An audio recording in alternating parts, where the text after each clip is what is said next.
infinite complacence, people went to and fro the earth about their little affairs, serene in the assurance of their dominion over this small, spinning fragment of solar driftwood, which by chance or design man has inherited out of the dark mystery of time and space.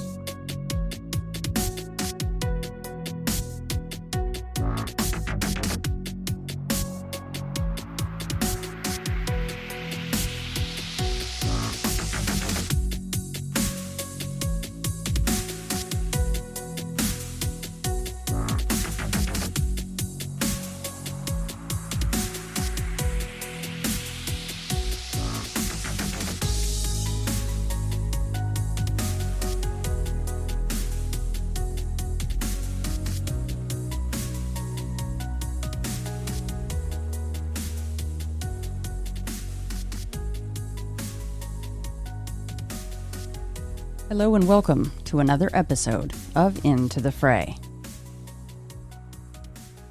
If this is your first time listening to Into the Fray, welcome to the weird little party. My name is Shannon LeGros. I will be your host through the twists and turns that is ITF. Homepage for Into the Fray is intothefrayradio.com. There you can find all of the episodes, contact information for me, the blog posts, and of course the stickers that are now available to order. You can subscribe to Into the Fray in most all podcatchers. Also YouTube, iHeartRadio, and Spotify. You can find me on Facebook, Twitter, and Instagram. And if you are a new listener and have not yet done so, or if you're an old listener and have not yet done so, please go rate and review ITF in your podcatcher of choice. It helps out tremendously. More weird stories for you guys to enjoy, because more people will email me. New patrons over at patreon.com.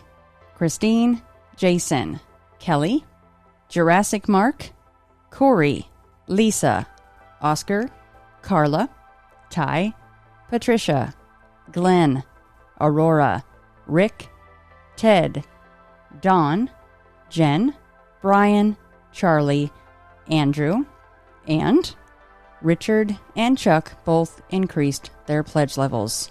And just as a mention, a couple of the newest Patreon episodes up at patreon.com would be the Monsters Among Us Rewind episode that I did with Derek Hayes. Derek actually chose some really unique calls that he got into his show for me to review with him. We talked about shadow people, UFOs, creatures, and really one of the most unique Bigfoot encounters I have ever heard. And that episode is actually available on both of our Patreons.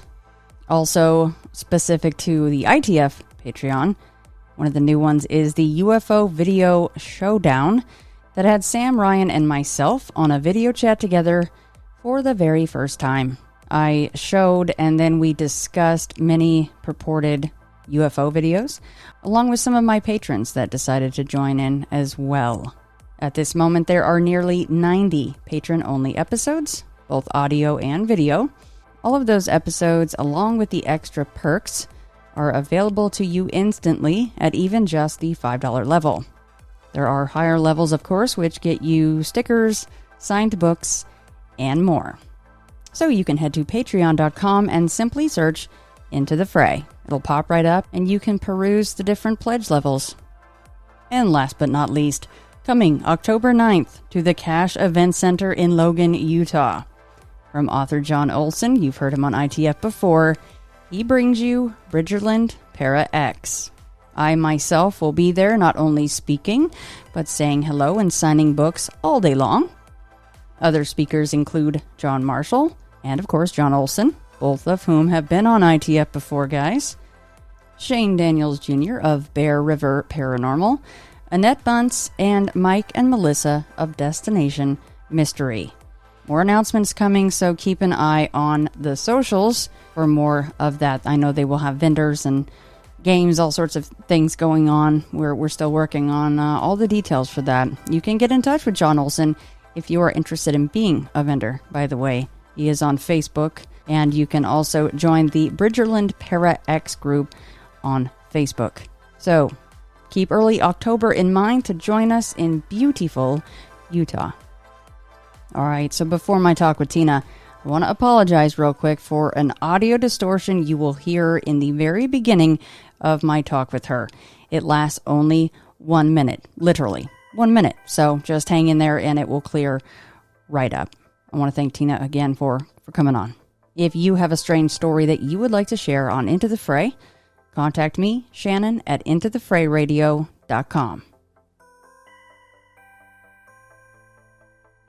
We are talking because I kind of put up this little post just to go fishing, as I say, and it was the Be My Guest post, and I am not going to ruin this little surprise for anyone, but you follow the instructions perfectly. You put down 4 little words, and then I said, oh yes, I'm contacting Tina.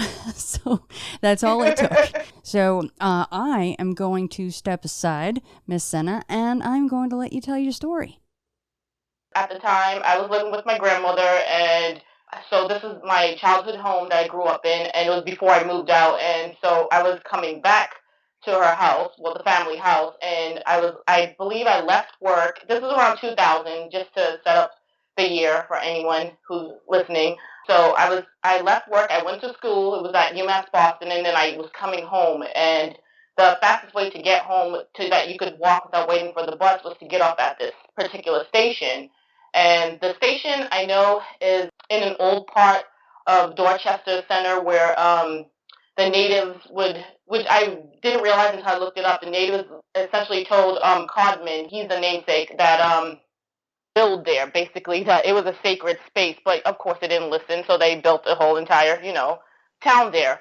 So I'm walking from the station, my usual route. I walked from there every day, every time I had class. I think it was a Tuesday because I had classes on Tuesdays and Fridays, I think. But I know it was the middle of the week because I was talking about this for days. And so I'm walking from the station. It's a residential area, a lot of family homes and whatnot, and everyone's on their porches. It's kind of, I'd say like mid-fall, no, early fall, because it was kind of still warm in the air. It was still kind of warm. I didn't have a coat on. I just had a bag with me.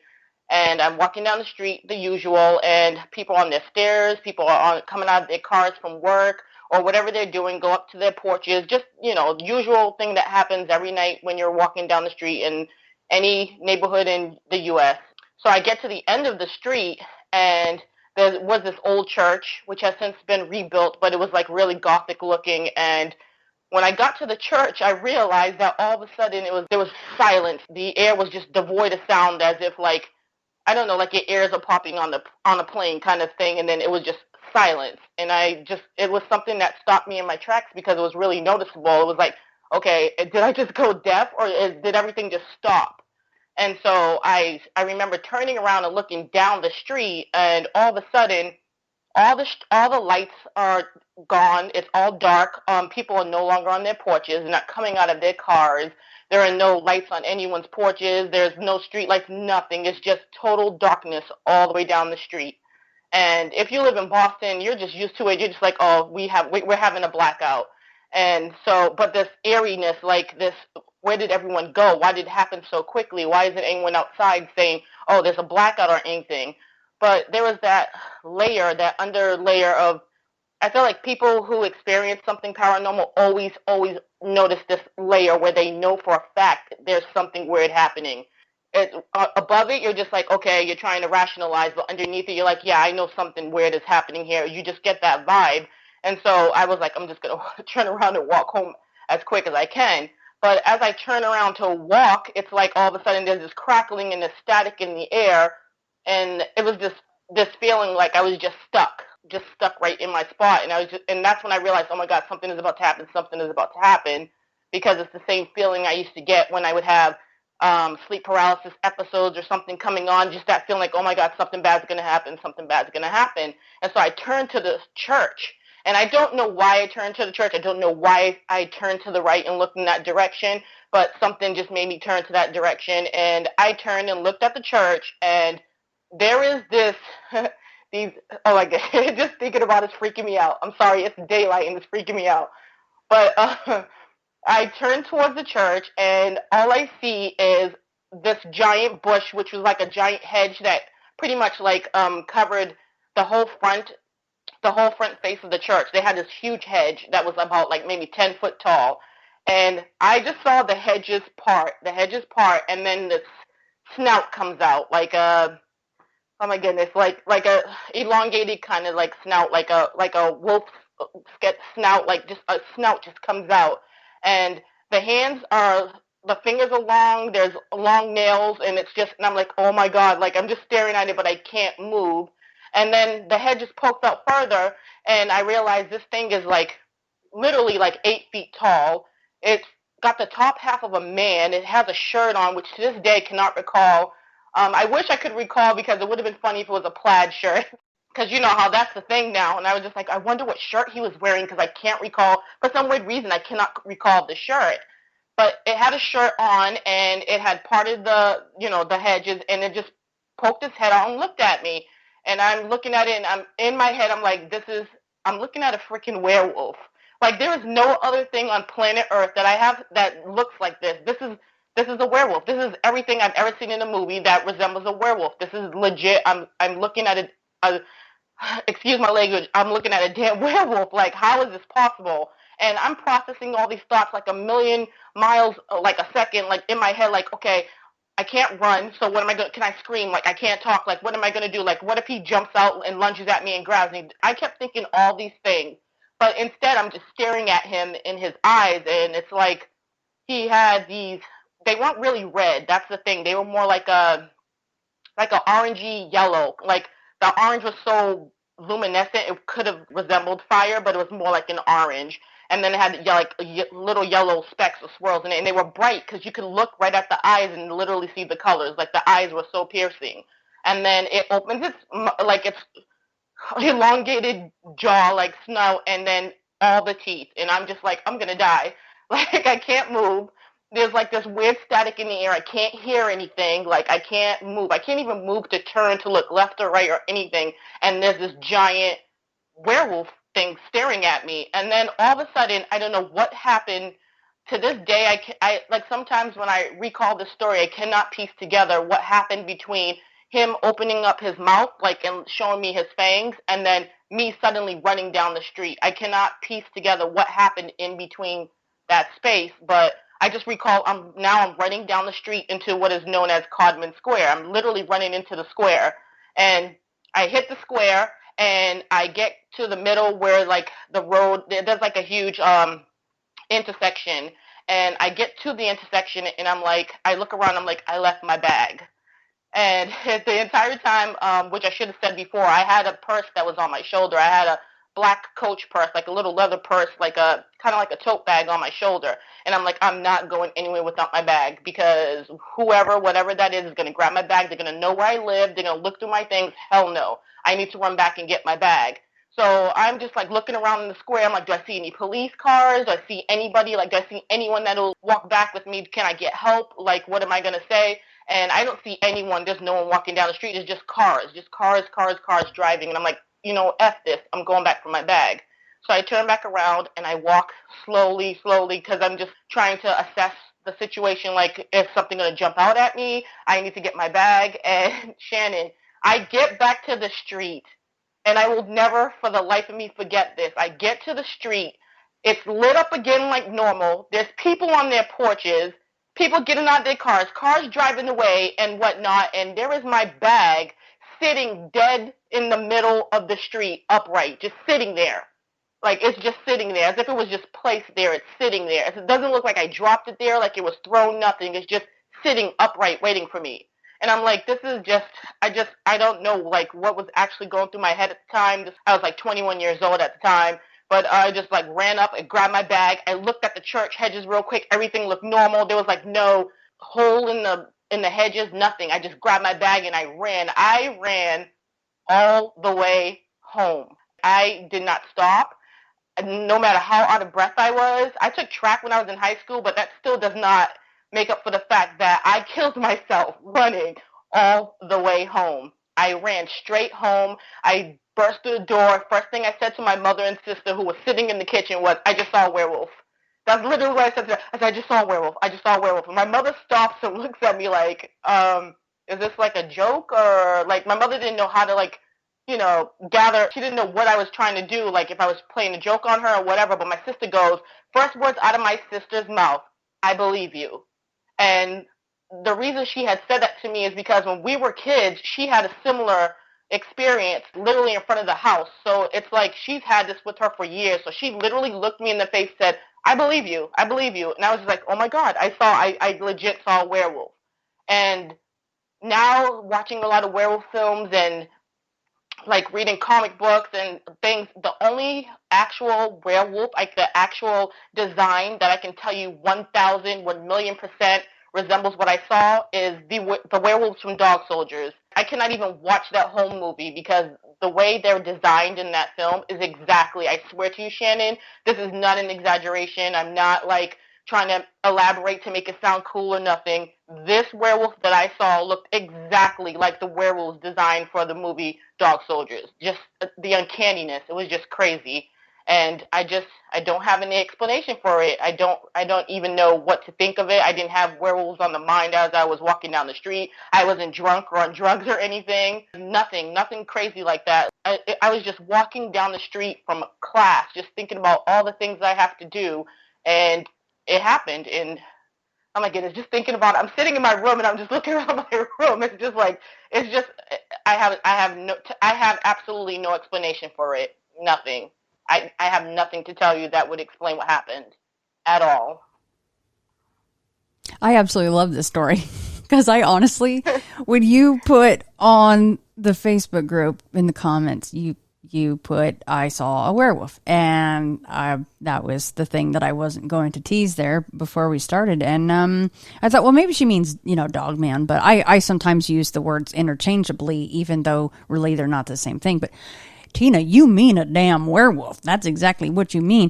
The whole clothing thing, the shirt, that gave me chills. I was not expecting that. And I can't imagine actually seeing it, because just hearing this story, I'm going, probably the no list, because 8 foot tall, Exactly. massive thing popping out of the bushes. How close to it were you? I was honestly, so I've walked down that street since then in the ensuing years, and I can honestly tell you, I always look at the distance. And like I said, they changed the church now. They rebuilt it, they refurbished it and whatnot, and it doesn't have that long hedge, that gigantic hedge going around it. It just has like a little fence. But I was off to the side, off of the sidewalk a little bit, like off the curb. And this was in the hedges, which was like the line where the lawn, before the lawn hits the sidewalk. So I would say it was literally the distance of the sidewalk, which is probably like, I don't know, like 3 feet. Oh. It was a distance, I swear to you, the two of us were separated by the sidewalk. That's what we were separated by. And the sidewalk, any normal sidewalk you walk down, you'd notice it's like about 3 feet. Like a 3 feet, distance. Yeah, about 3 feet from each other. Literally the size of the sidewalk. And then I suppose by the time his snout came out, if you went from snout to Tina, it was even closer then, right? So, oh my goodness. Can you go into any more detail about its face? Were there certain parts of the face where it had less hair, more hair, things like that? Definitely. I remember around the eyes, because remember I was saying the eyes were so piercing that I kept staring at the eyes. I noticed that he had like a brow ridge, because it kind of looked like he had eyebrows, but there was hair coming off of the eyebrows extending into the forehead, but it looked like the hair was coming from eyebrows. Like the eyebrows were so thick that they were literally reaching back into the hairline, if that makes any sense. Like it was just pulling, like it was going in that direction, but the brow ridge was really distinct, so that you saw that he had like these eyebrows, like these crazy like hooded eyes over these luminescent orange yellow eyes. And then I know that his elongated snout, he had little pieces of hair like just coming off of it, little sparse pieces, because you could kind of see the skin underneath. But honestly, it was so dark, I could not recall the skin tone. I know it was a darker skin tone because it blended in with the darkness, but you could see the hair on top of it, and it was kind of sparse. So it was like you could see the skin underneath, but it was still dark, so it didn't even matter. It was like hairy through and through. There was not a spot on the face where, actually, maybe closer when it opened its mouth and snarled, like the bottom part of the lips. I don't recall any hair underneath. So it was just like underneath the lip, underneath it was just, well, we don't have hair on our lips, so that kind of makes sense. But yeah, it kind of stopped up above the lip line. But it was really sparse because you could see the skin underneath, like the leathery kind of skin underneath. It's just I can't for the life of me recall the color at all. And so its hands are pretty much all that you saw of, maybe, no forearm. Did you see any of that coming out of that thing?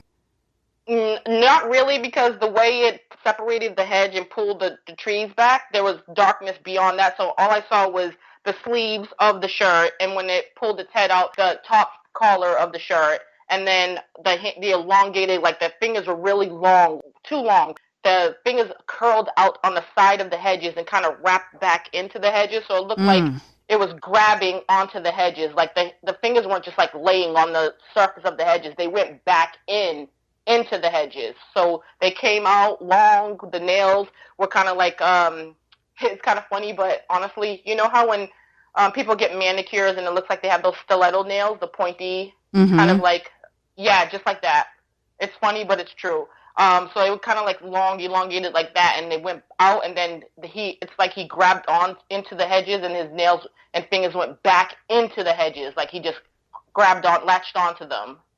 So it was like that. And so all I caught was the top of the hand, a little bit past the wrist, then the shirt, the whatever scraggly kind of shirt he had on, but no, and I think a little bit of the shoulders when his snout came out, and he extended it didn't look like he had a neck. It just shoulders came out. So there was no neck. So when his snout came out, when he just pushed forward, like leaned forward, it was just shoulders. The shoulders pulled right out into the open. But there was I didn't see any like extension of the arms or anything like that. So it was like Jay Cutler just with a snout just popping right out of the bush at you. That's nice. Yes. No neck, just basically like trapezoids, like the trapezius. Yeah, exactly. That's all I saw was like it extended into the shoulders. That's it. But there was no like neck. There was no, and honestly, at the angle that I don't think I would have been able to see a neck anyways. Because his snout came out and then he extended himself. I don't think I would have been able to see a neck if I had been, unless I was like at an angle or anything. Yeah, or unless you're like 7'5", right? And he wasn't looking basically down at you. If you had walked even closer, he would have been looking down at you. If he's 8 feet tall. Yeah. Okay, so it's funny what my brain just automatically does, which I always try to go, hey, Shannon, just because you see it that way, that's not how it is.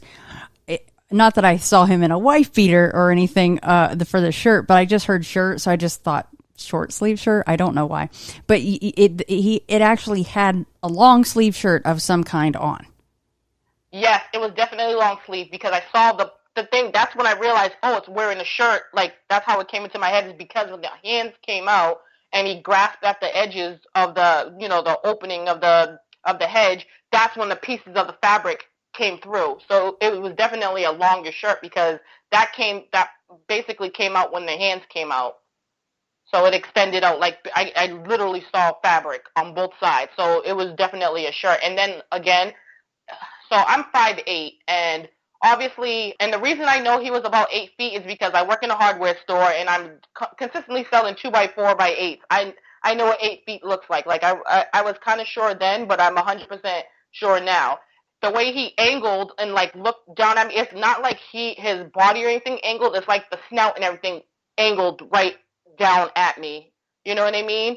It kind of cast a shadow, so I could not see in there anything else. It was just like he just angled his face down at me. He didn't angle his body. It's not like he crouched down or nothing. He angled like as if he tipped his head down when he parted the hedges and like angled right at me. I couldn't see anything because everything was shrouded in that shadow of darkness. I just saw when the hands came out, and the weird thing is there was no light. So I don't know if it was moonlight or something that was reflecting off of all that because, like I said, the street all the way down was completely dark. But it wasn't like so dark as in like you can't see your hand in front of you. Obviously, it's like, illuminated by the sky and whatnot. Because he angled like that, he cast a shadow, which is why, like I said, I never saw a neck. I couldn't see like any chest or anything like that. I just saw, that face come out, the hands, and then the parts of the shirt, and then because he pushed himself out forward to like literally so I could see him, I saw the top half of the shoulders and whatnot. But everything else was like shrouded in darkness.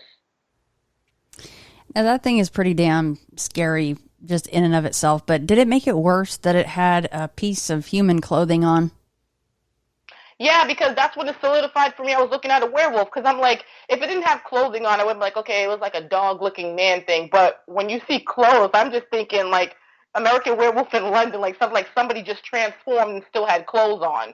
That's exactly what I got from them. Like, why is it wearing something on the top that's cloth-like that looks like it resembles a shirt? Because no, I didn't see any buttons, and no, I didn't see like an actual like collar, but I saw fabric hanging off of the top of its shoulders. And to this, honestly, as many years have passed by, I would never dare to say, oh yeah, I saw a collar but no, I didn't see any of that. That's a blur to me, complete blur to me. I just know there was fabric coming down off his, like, his trapezius, like just falling down, like, just like a shirt or like a piece of fabric falling down the shoulders and then, coming off on the arms. So to me, obviously a shirt, because I can't think of any other piece of clothing that's going to be grasping your arms and, around your torso.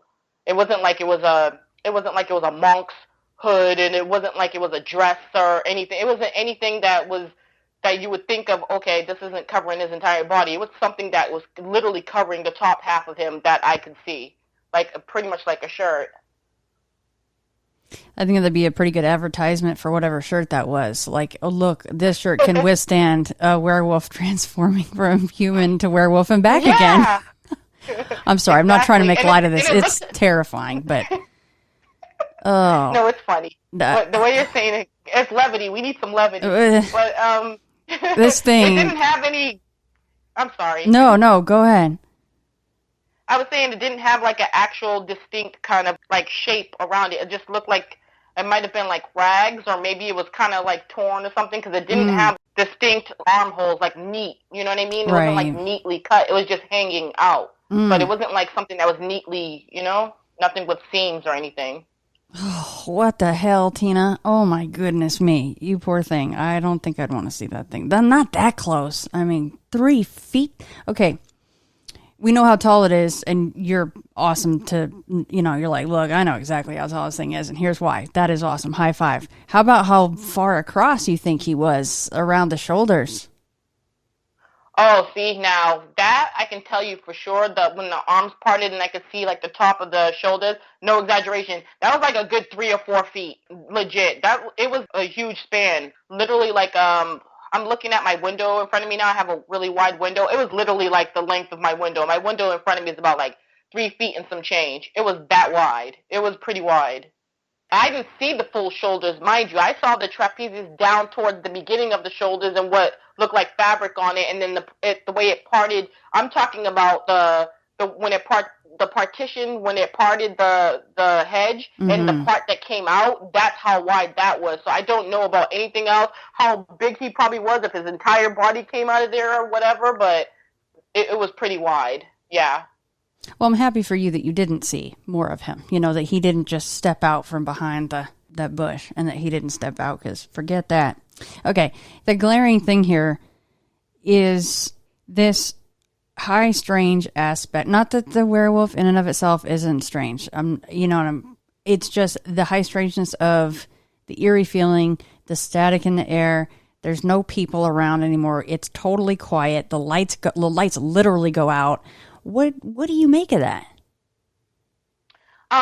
So Jeremy Vaney, who I love, who's one of my oldest and, a very good friend, said to me that it sounded to him like a screen memory, because he was like, people, when they have screen memories, they have like that static feeling in the air, and then they see something crazy like that so they won't see what's actually there. And I did think about that, because I did grow up in, a house that's, anyone you can ask was haunted, but I used to have experiences where I kind of thought I was being abducted by aliens, which is really weird to say, Shannon, but it was like weird experiences where I literally floated off my bed, or like things like that would happen to me. And so I got into John Mack, and I was reading all these experiences. I'm like, this happened to me, and I would freak out, and I'm like, oh my God, aliens are stealing me out of my bed.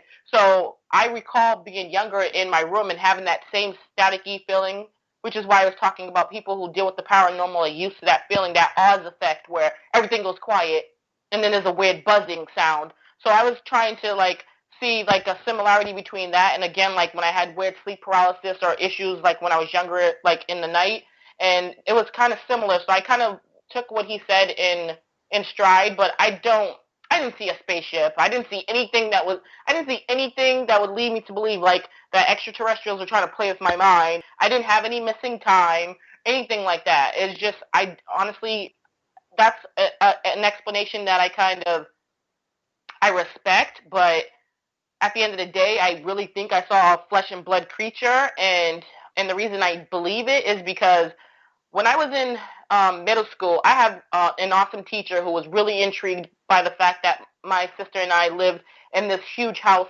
behind the church, and our house was connected by the church at one point. We had underground tunnels that were filled with earth and whatnot. So we have like a crazy history about our house that we grew up in that my family still owns. And he was so curious about, like, oh my God, you guys actually live there, that he would dig up stories about, like, you know, our neighborhood and everything. And I just remember him telling us, and I was into this stuff, so I knew what he was talking about. My sister was not interested. She was like, no, I'm a chicken. Do not tell me any of this crap. I don't want to hear this.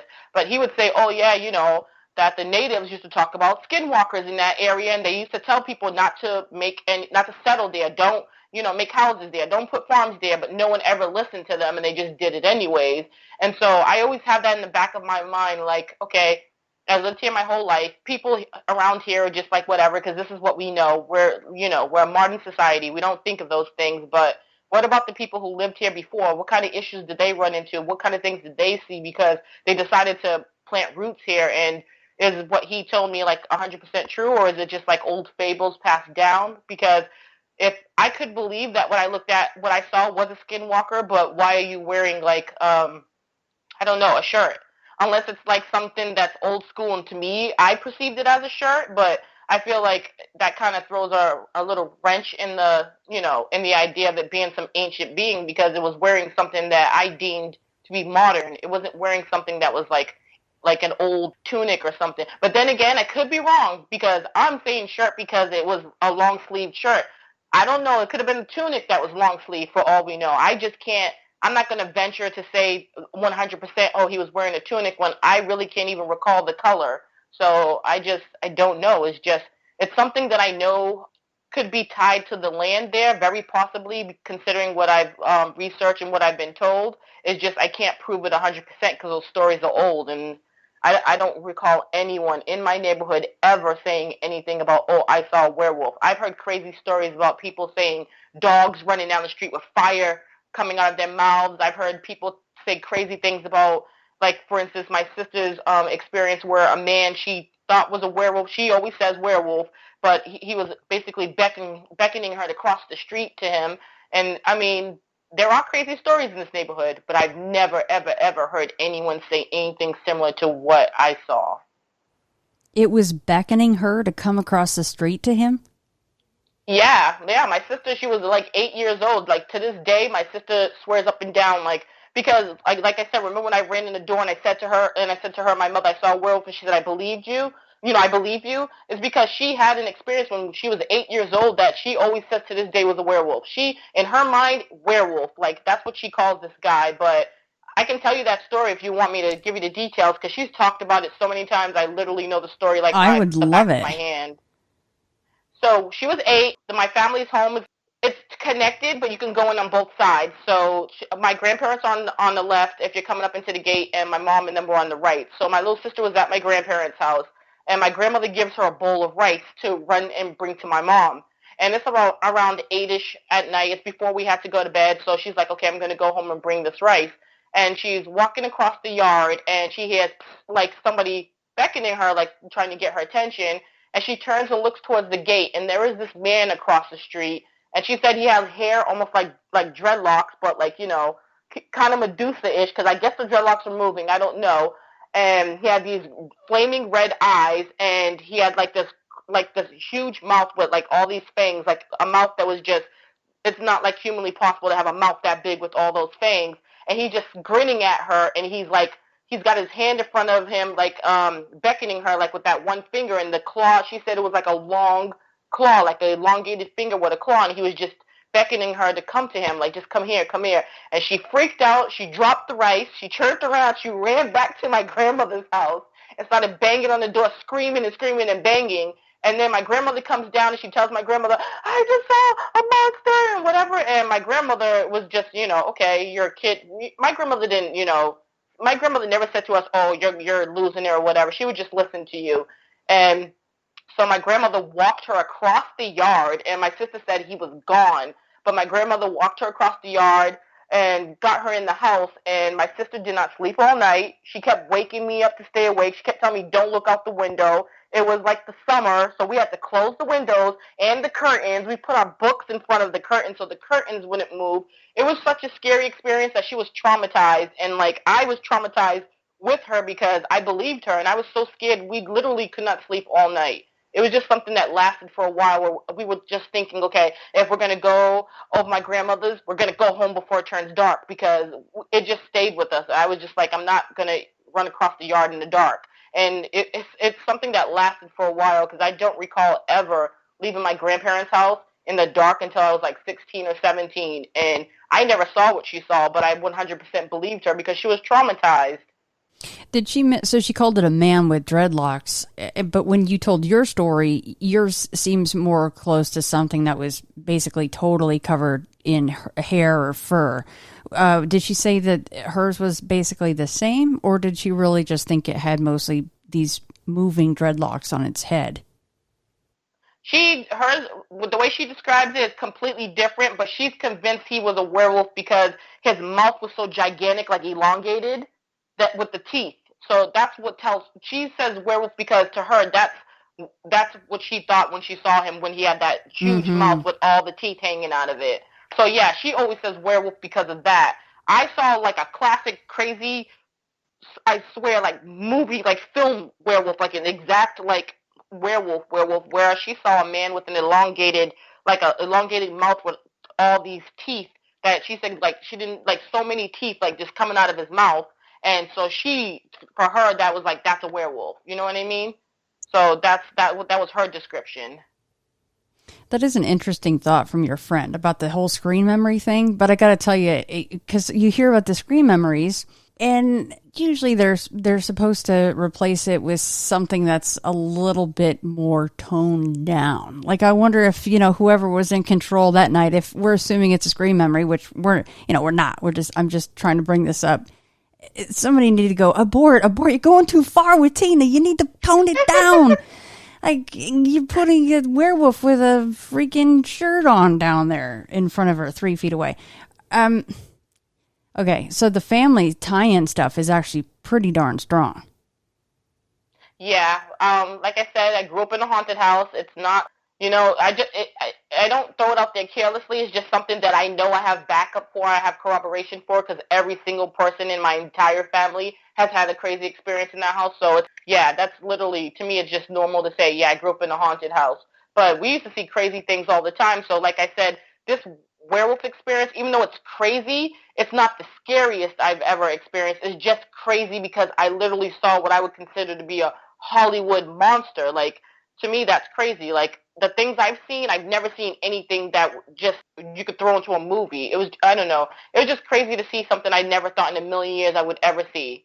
It's just, like, I think of all the things I have seen, and I'm just like, I never in my life ever thought I would come across something that looked like a legit werewolf. Never. Would you ever want to see that thing again? No, I'm being honest, no. That's why when I hear people say how they would love to see, like, Dogman or like Bigfoot or whatever, I'm like, some people just don't, they want to because they don't know what's in store for them. They don't know that you're not just looking at this monster.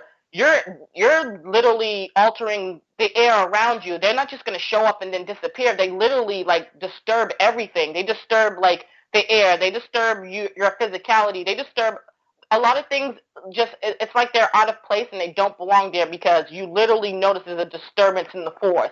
Like, that's the only way to explain it. There's a disturbance in the force. These things don't just show up and then bounce. No, you can't hear. The air turns different. People disappear. The world alters. It's like a crazy thing that happens that I honestly feel like people, until it happens to them and they realize I don't ever want to deal with that ever again, they're always thinking it's a novelty thing to have in their life. Like, oh my God, it would be awesome. No, it wouldn't. I'm telling you right now, whoever's listening, it would not be awesome to see that, because I'm 43 now, and I'm going to tell you right now, I didn't start sleeping with the lights out until I was almost 30. And it's not a good thing when you're a grown woman and you literally sleep with your light on all the time. And if your light bulb pops, heck no. You got to get to CVS or the store like right away and replace that thing, because it's going to be on all night the next night. And it's just any little sound, because it's just, oh my God, it's just that thing on top of everything else I've dealt with in my life. It was that one little thing I did not need, because all it did was just make my anxiety 10 times worse. And to this day, even though it's like kind of like an old wound, it's something in the background, when I walk down streets in the dark, I walk in the middle of the street. I do not walk on the sidewalks. I do not walk too close to people's homes or nothing. I'm that person who will be walking in the street. If the street is dead, you're definitely going to see me walking in the middle of the street, because I do not trust walking close to anyone's yard, anyone's hedges, anyone's fence. I don't care, especially in this neighborhood. No, I'm more afraid of that thing jumping out than I am of like having hoodlums chase me to rob me or anything. And that's a legit statement. I am more afraid of that. Like, seriously. I don't blame you a bit.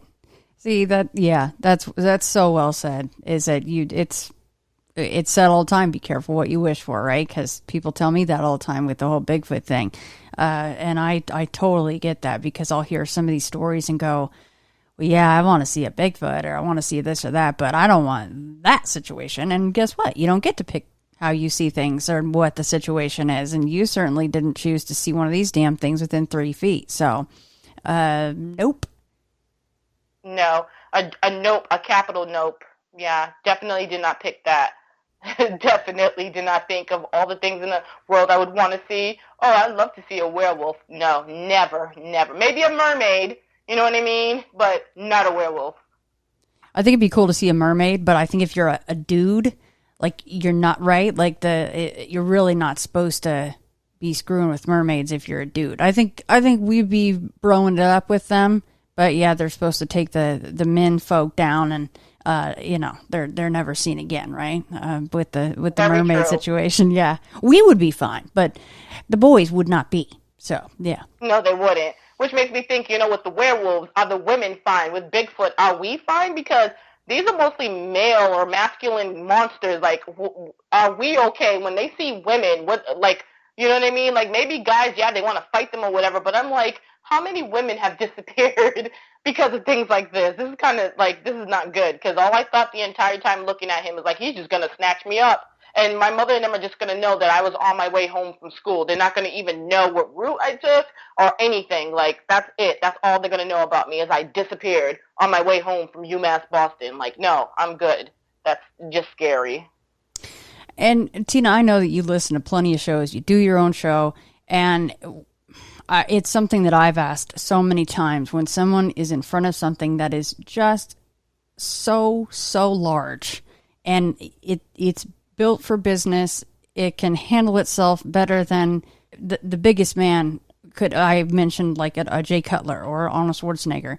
It just seems like no matter who is standing in front of it, if it wanted to come out, not only do you have this weird situation where the lights are, it's dark, the people are gone, which is so strange, but if it wanted to come out and snatch you, it does seem like you kind of already hinted that it could do that without leaving any trace behind. And if it grabbed you quick enough and hard enough, you wouldn't probably be able to even make a sound.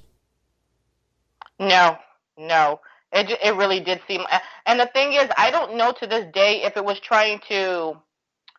I don't know if it was trying to intimidate me or if it was curious. That's the one thing I cannot answer. I don't know what the point was. I don't know if I was walking by as it happened to be doing whatever it was doing, or if I was invading its space at the time where it suddenly jumps into the universe and I happened to be at the wrong place at the wrong time. I don't even know. I don't have an answer, because the way it looked at me, it's like it could have torn me apart. It could have grabbed me, but it just looked at me. It didn't do anything else. It didn't reach out for me. It didn't like snarl at me. It opened its mouth, but it didn't snarl at me. I don't recall a snarl. I don't recall like it making any kind of sound.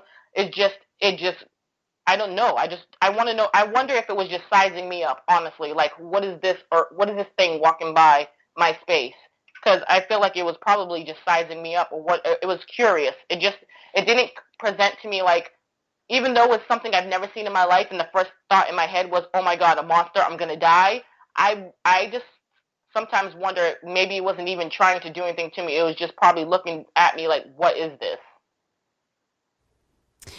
That's a good point, Tina. And I wonder if it was either one guy or two guys or maybe even a group of guys. Would it have even popped its head out? Would it have gotten more aggressive? Would it have, like aggressive at all? But would it have then snarled or then come out and done something differently?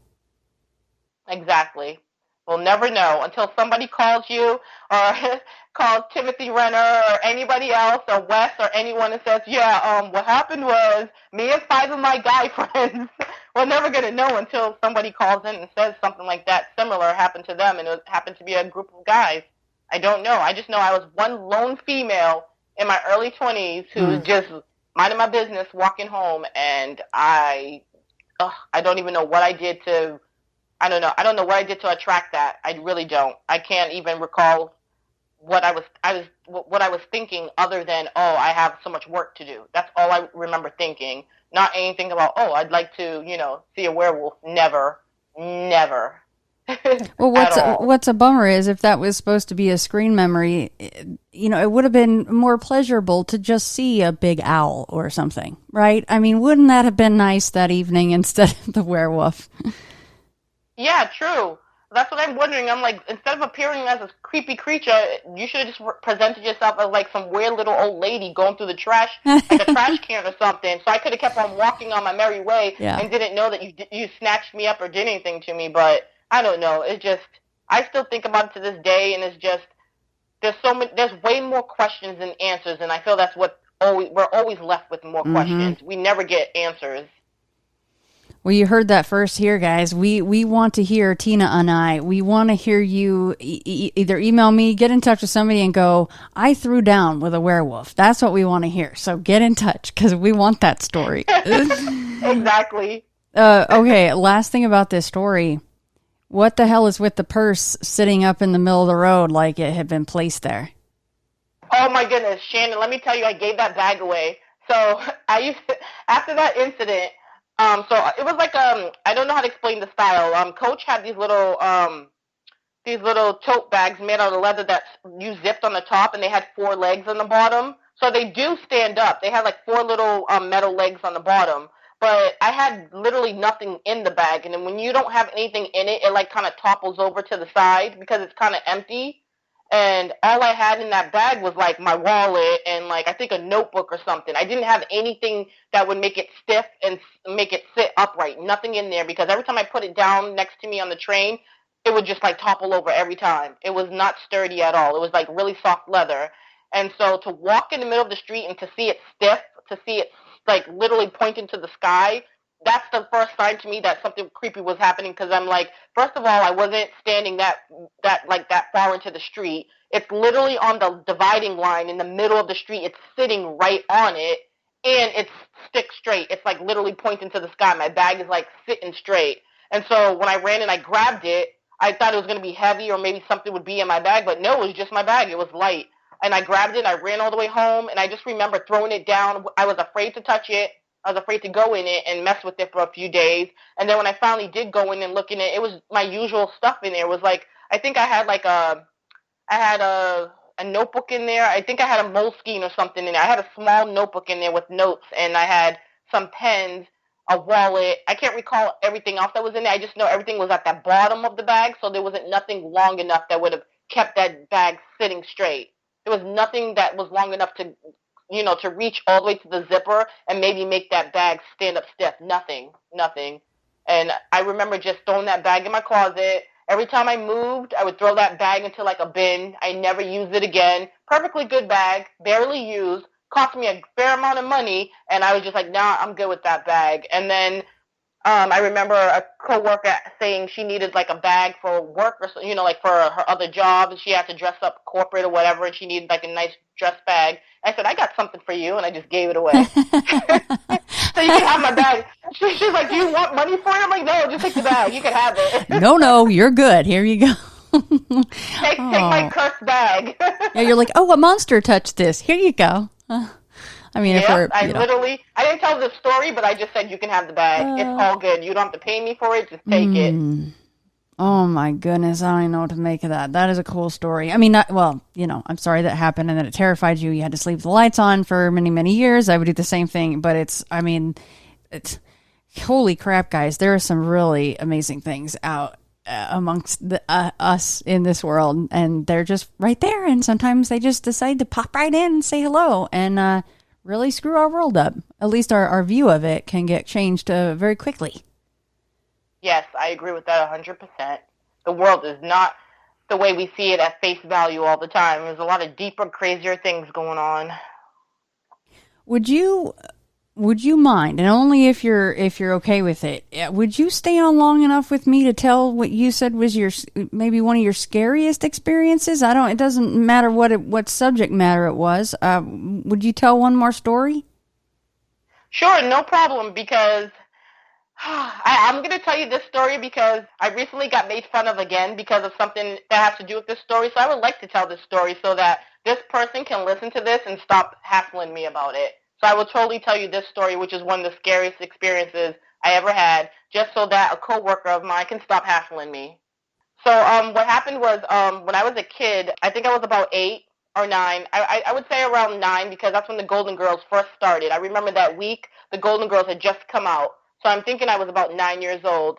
And so at night, my mom, she would leave the TV on all night. And it was like the early years of cable where you didn't hear the static in the middle of the night anymore. Music would play instead. I don't know if you remember that, but it would just be like random music playing. And it didn't even have to be MTV. It would just be some song or something playing in the middle of the night. And so it's the middle of the night, and we're all sleeping. And all of a sudden, I just hear Michael Jackson's Thriller playing, and I jump up out of my sleep. And normally, if something's playing, I don't think it would have scared me, but something about it just made like something was wrong, and I jumped out of my sleep. And I jump out of my sleep, and I open my eyes, and in front of my bed, I just see like vaguely like a misty white form of a human just standing in front of my bed. So already I'm like, oh my god, I'm freaking out because I'm just like something's in the room, something's in my room. And I turn to look at my sister, and she's completely knocked out. She's asleep. She's got the blanket over her head, and I'm like, I'm by myself. And my mom's bedroom door is open. I see the light flashing from the TV, and Michael Jackson's Thriller is just playing. And all of a sudden, this form just starts to coalesce and look more and more like a person. And as it starts to coalesce, I see more of these white shadows just reappearing. They're just appearing up in front of my bed, but they're moving. They're like and the best way to describe it is if you could see a cloud person moving underwater. I know it's like the physics of it makes no sense, but it was moving and parts of it were still behind it trying to catch up. That's how they all looked. Like they were white forms, like white clouds of shaped like people, but there were parts of them that were just pulling back and trying to catch up with them. I don't know if that makes any sense to anyone, but that's the best way I could explain it visually. And so I just see them forming, and then as they're moving, the pieces behind them are just just like tagging behind them. And then I look towards my sister's bed at the closet, and I realize they're coming out of the closet. These are like things just walking out of the closet. And as they're walking out of the closet, they're going across our room, and they're walking out of the door that leads into the hallway. Because this is a really old house, and back in the day, I guess the doors would open out into the hallways, and you could just like walk into the room. I don't know how to explain, like a dining room or something. I don't know what that room was because it was on the second floor, but it was just like they were walking out the door. So out the closet, and then out the front, like out the door from the bedroom, just out into the hallway, like across our beds, just walking like a procession of ghosts, just walking through. And then this one in front of my bed, he starts to form, and he becomes this older gentleman in like suspenders with no shirt on, but he's wearing like these denim like suspender, kind of like overalls that are cut low. They're not like up to the chest, they're like lower, like closer to his waist. And he's just standing there, and he's just looking at me as all these ghost people who I can barely make out their faces, and that some of them have like Victorian dresses on, and some of them just have like waistcoats on and no legs at the bottom. Some of them have no heads, and they're just literally like, when I tell you, like probably in the hundreds, because it was going on for the entirety of that song. And all I'm hearing is Vincent Price talking, and I'm watching all these ghosts walk out of my closet, and then walking right across my bedroom, right across my bed, and right through the door. And it was just the scariest moment. Just to think of it as an adult, it is the scariest thing I've ever seen in my life, to see like a group of dead people walking through my room. And I don't know where they came from. And it's just, every time I hear that song, I just think of that moment, and I hate that song so much. That song actually scares me, because if I ever hear that song in the middle of the night again, I swear I would just like run out of the apartment and never come back. That's how I feel. And so when I do hear that song, my family knows. They're like, oh no, don't play Thriller. Tina doesn't like it. But I have friends who just think it's the funniest thing that I have a phobia for that song. And I'm like, little do you know, I had a procession of dead people walk past my bed when I was like 9 years old to the tune of that song. Like, they literally just kept walking and walking, and their bodies were separating and like stretching up behind them, and like just trying to catch up with them like these weird milky clouds. And it's just, there's no way for me to explain it that would make people feel the terror that I felt just watching this happen. I could never in a million years just explain it so that people could understand the terror I had as a child, and why it added to the fact that I just never was comfortable in the dark. I could never like really sleep. I was that kid that used to miss the bus in the morning because I would wait till daylight to fall asleep. And it's just, that's one of the situations that added to that, and really, I think, bolstered my anxiety and all kinds of issues that I had as a kid, is because I watched a procession of dead people walk through my bedroom when I was like 9 years old. And it's just, it's like, I feel like talking about it's like tonight, nothing better not come and visit me tonight, because I'm not going to be happy. But it was just, yeah, it was Shannon. I don't know again how to explain it for people to feel the terror that I felt that day just watching this happen. But that's one of the scariest moments I've ever had in my life. Now, what about, you said your sister was asleep for that, but did she ever experience anything close to that in that house? She recalls having her hair braided in the middle of the night by the same lady in white that I used to see walk in the room. There was a white lady. We used to call her the white lady, or the lady in white, that my aunts and uncles used to say they saw on the other side of the house when they were younger. And she had no face, and she would come just walk through the room. She'd look like she was closing the bedroom window, and then she'd always walk over to my bed, and then she'd take my blanket and cover my face. And I just remember telling my sister that, and my sister go, oh yeah, she braids my hair at night. And that's all I remember. My sister telling me that she felt the lady braid her hair at night. And that's it. She never like really gave me any exact detail other than that, yeah, that's the lady that braids my hair at night. So matter of fact about it, right? Exactly. So they're coming out of the closet like usual, right? The freaking closet. And always then, the closet. Yeah, always the damn closet, or the basement, or usually the kids' closet, by the way. I got a basement story if you want one. Oh, let's do it. Okay, so, like, remember, like I was saying, the house is two different sides, but it's connected. Like, it's connected on the third floor. There's like an old little walkway that you can walk through, and it takes you to the other side of the house. Well, the basements are actually separate. And the basement on the right, on the side that I grew up on, is where we have that room that I told you that's filled, that blocks the door that leads to the underground tunnels that lead through to the church. So, and then the other side, on my grandmother's side, is like, it's just scary there. It's scary no matter what, no matter who you are. You can be a grown person. It's scary. And so when we were kids, we were afraid to go in her basement because there's a weird protuberance, like the wall protrudes out, and it's in the shape of a body. It's literally in the shape of a person. Like, I don't know if it was carved there. I don't know if it's like a weird bump in the wall. No one has ever explained it to us, but it looks like the shape of a person just jutting out of the wall.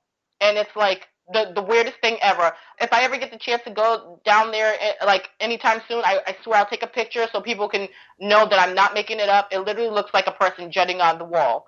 So, my grandmother used to send us down into that basement and tell us to go grab pots for her at the bottom of the stairs or bring a pot down or something. And we would all just look at each other like, who's going? Because I'm not going.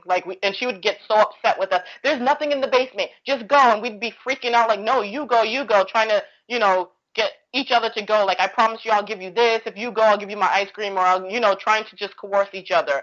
And I lost one day. I just lost the bet. And I had to go downstairs and get this huge pot from my grandmother so she could make this special. It's like for any of the Cape Verdeans out there, it's like called cachupa. It's really good. It's like a stew. And so she's like, go downstairs and get the pot so I can make that. And okay, I'm gonna die because nobody wants to go down for me or with me. And so I start creeping down the stairs really slowly. I put the light on. When you put the light onto the staircase, even to this day, this is how old this house is, you cannot see beyond the staircase. The light does not extend, and it's the weirdest thing because the way the light is set up, Shannon, you would think it would illuminate that whole entire front area in front of the staircase, but for some weird reason, it's like a wall of darkness that the light does not penetrate. And everyone's noticed that. My uncles have noticed that. Everyone notices that there's a wall of darkness that this stupid light does not penetrate. So you have to literally go in there, and my grandfather had installed a whole nother light bulb for no reason because you can't get the light to penetrate that darkness. So you have to literally go reach out into the dark and hit and pull another cord to put an entirely different light on. So I get to the bottom of the stairs, well, actually the second to last stair, and I'm like, I'm going to reach my hand out, and I'm going to reach for this light, and I'm going to put this light on, and it's not that dark because I can vaguely see the light from outside from the window that's all the way on the other corner of the, of the basement, so I know there's nothing there or whatever, and I reach my hand out to go put on this light, and I just hit something. I literally hit something that just, when I hit it, it's like dust or something. It's like if you hit an old bean bag or something that has dust or something on it. Like a bag or like, I don't know, like a potato sack or something. That's what I hit. When I reached my hand out, I hit something. And I just remember like a cloud like coming at me like of dirt or whatever. And I pull my hand back like there was nothing there. There's nothing there. This is the open space of the basement. There is nothing there that I would hit to reach my hand out to put the light on. So I'm like, okay, maybe one of my uncles moved something over there. I'm just going to reach again. I reach again to go and put this light on, and I swear to you, Shannon, I am not making this up, I smack what feels like skin.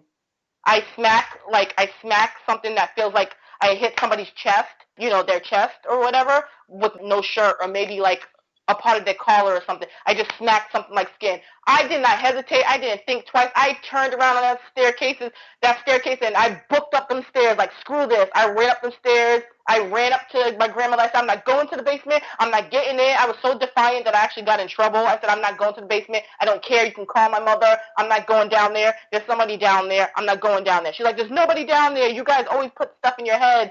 And I'm like, no, I just hit a person. I touched somebody. And then that's when she kind of stopped because, like I said, my grandmother, when you tell her exact details of something, she kind of, I'm not going to say she believes you, but she kind of gives you a second, like, she just looks at you like, like, okay, maybe you're not full of crap or whatever. And so she goes down the basement.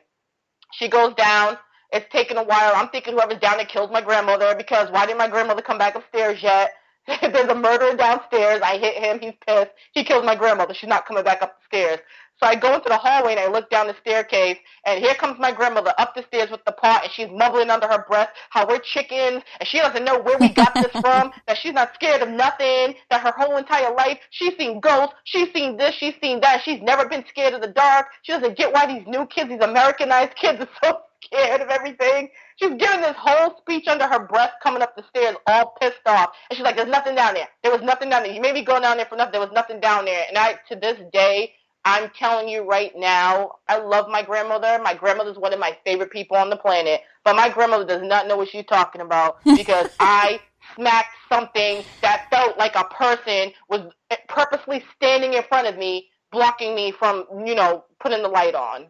It was something there, and it was dusty. It was something that was covered in dirt or dust or something, because when I hit it, it basically billowed back at me, like whatever the dirt or whatever was billowed back at me, like it was floating. And you could see the particles floating in the light where the light didn't, where the light was cut off by the darkness. You could see it coming at me, like the stuff was blowing at me.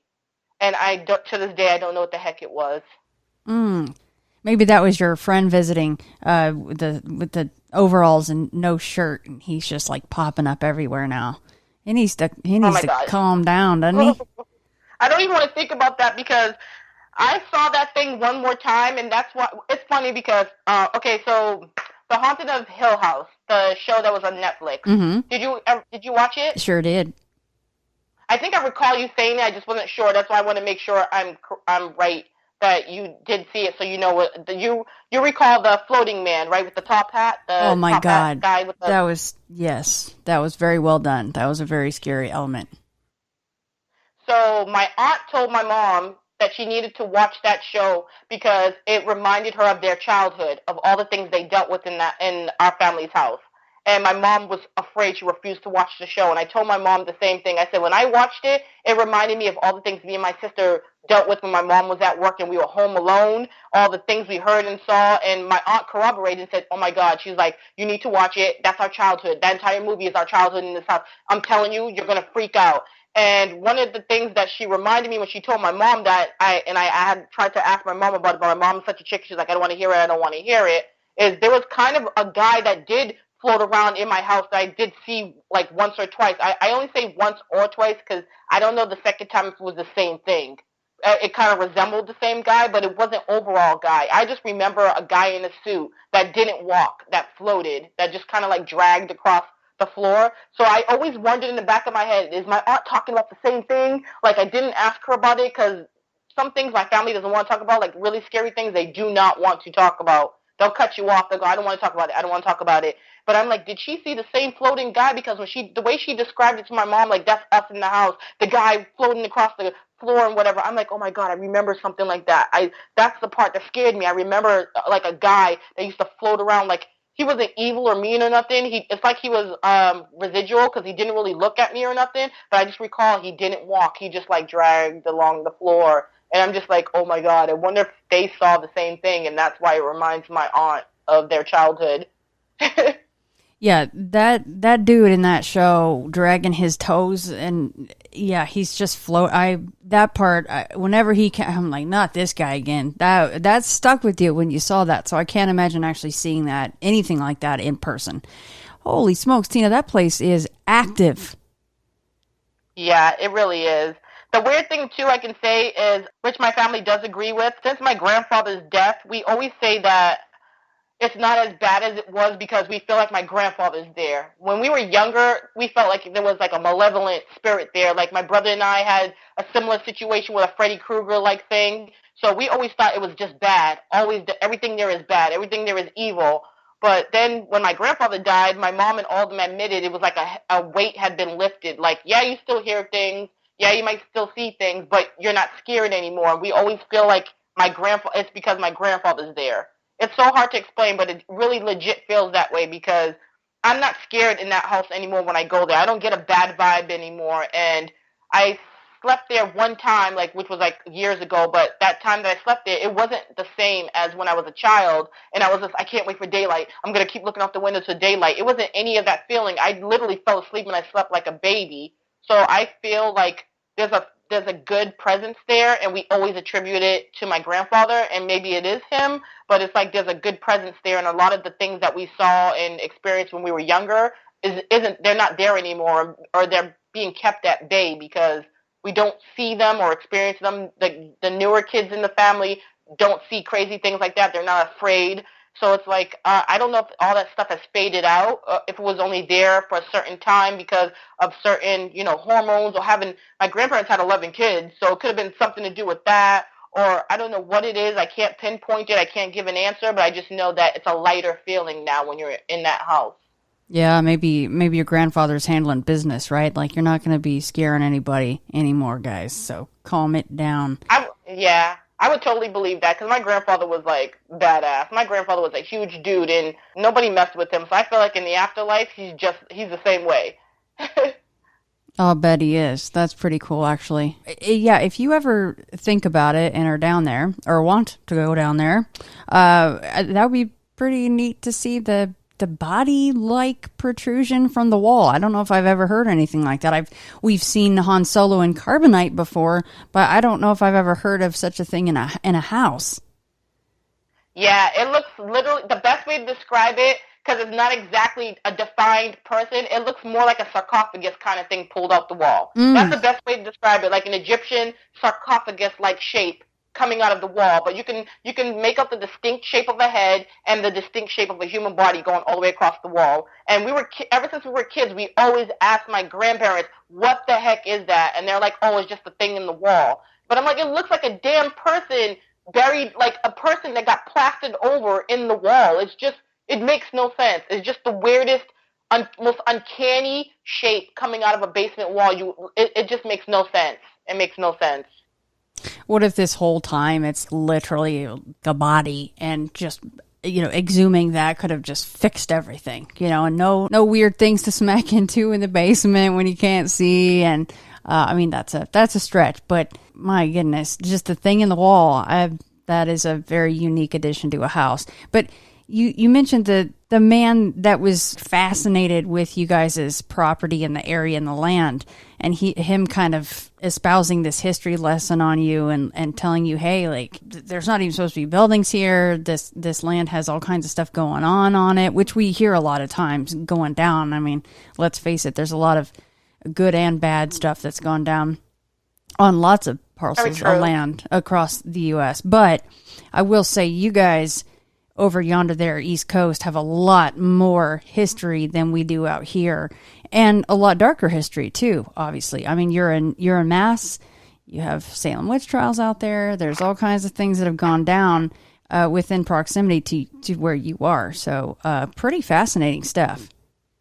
Yes, they actually hung witches. What I heard also is that they hung people and possibly witches and whatnot in Boston Common too. I've never been able to 100% corroborate that, but I know that they used to hang people there too. So I'm like, that's cutting it a little too close, because it's all over the place. Right. You're like, okay, we didn't need to add to this, guys. Come on now. Exactly. Well, Tina, before I let you go, can we talk a little bit about your podcast and let people know where to find that? Awesome. Yes. Thank you for that. I appreciate that. Our podcast is called the Cauldron Cast.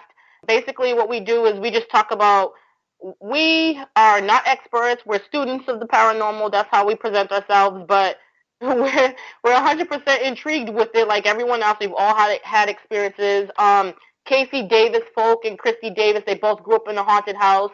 Marisol Patrick is my best friend. We both went ghost hunt. We've been going, been on ghost hunting excursions and whatnot since we were in high school. Tara Bennett is our horror film queen extraordinaire, and then there's myself. And so we just bring different perspectives, and we talk about different topics ranging from old school spirituality and our own ghost experience, haunted experiences and whatnot. And just, I don't know, I think we just vibe. We just try to bring a female voice to the paranormal without trying to be professionals or know-it-alls or whatnot. I'm the skeptic. Even though it doesn't sound like it, ladies and gentlemen, I am a skeptic. So it's like, I feel like we just try to bring a different kind of vibe to it, and we're kind of influenced by people like you. We're influenced by everyone who is just finding these stories and bringing us together and letting us know that we're not alone, and letting us know that no matter your experience or no matter your background, that the paranormal does not exclude anyone. It doesn't discriminate, and that maybe, studying the paranormal shouldn't exclude anyone and discriminate. So that's basically what our vibe is. And it's called, again, the Cauldron Cast. You can find us on iTunes, and you can find us on Spotify. I think the longer I do this, just the more questions that I do have. So that's why doing the show is an easy no-brainer for me every week, because I never get tired of the stories, and I never get tired of asking the questions, which, by the way, did I not tell you I was going to be super just hammering you and being super annoying with so many questions, and I so was. And I appreciate you just being being very willing to answer all of those. Thank you so much. No, thank you, Shannon, because the reason why I listen to you every single time you drop something new is because you ask the right questions. And I know it's weird for people to say the right questions. What are the right questions? You let people talk and you ask the questions that someone listening would ask. You always ask that question, because every time I listen to you, I'm always like, oh my goodness, what about this? And you literally ask that same exact question right afterwards. So you might think it's being annoying, or you might think you're asking too many questions, but let me tell you, you dive so deep into someone's story or experience that you leave no stone unturned. And that's why it's an awesome experience, because a person will not think about these things. They'll have this experience and they'll never have these questions. And then they'll talk to you and you make them think of things they never thought of before, which is enlightening because it gives a new perspective to the experience. And it also shows how much more crazier an experience can be, because you can't even bring any logic into it. So I'm telling you right now, you asked the best questions. I felt so comfortable. I was so anxious, and you just made me feel like talking. So, and because you make people feel like a friend, and so I really appreciate that. You're awesome. Thank you so much, Tina. Gosh, that was nice to hear. Thank you so much. Thank you. All right, everybody. So again, that is the Cauldron Cast with Tina Sena and all of her friends. I will make sure that that is linked in show notes, everybody, and so that you guys can check out her show. Tina, it has been a pleasure to talk to you today. Thank you so much. Thank you. Keep being awesome. Well, I'm so-and-so. I was given this name by my parents. I've been to such and such a college. I've done these things in my profession. I produce a little biography. Buddha says, forget it. That's not true. That's some story. That's all gone. That's all past. I want to see the real you are now. Well, nobody knows who that is. Because we don't know ourselves except through listening to our echoes and consulting our memories. But then there's a real you, and that again leads us back to this question. Who are you? That is the real you. We shall see how they play with this exam by the koans to get you to come out of your shell and find out who you really are.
Zen master Dogen put it in this way. He said, spring does not become the summer.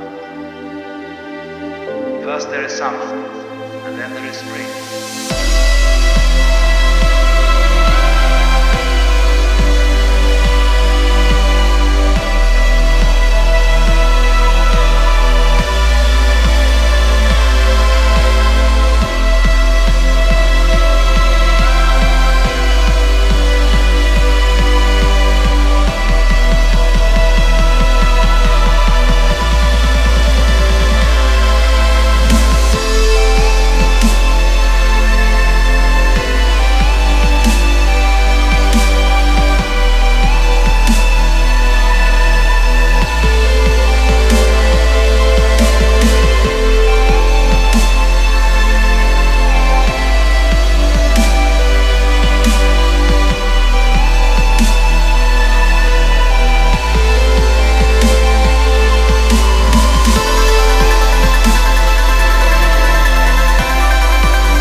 When you settle down in the train to read your newspaper and so on, you are not the same person who a little while ago left the platform.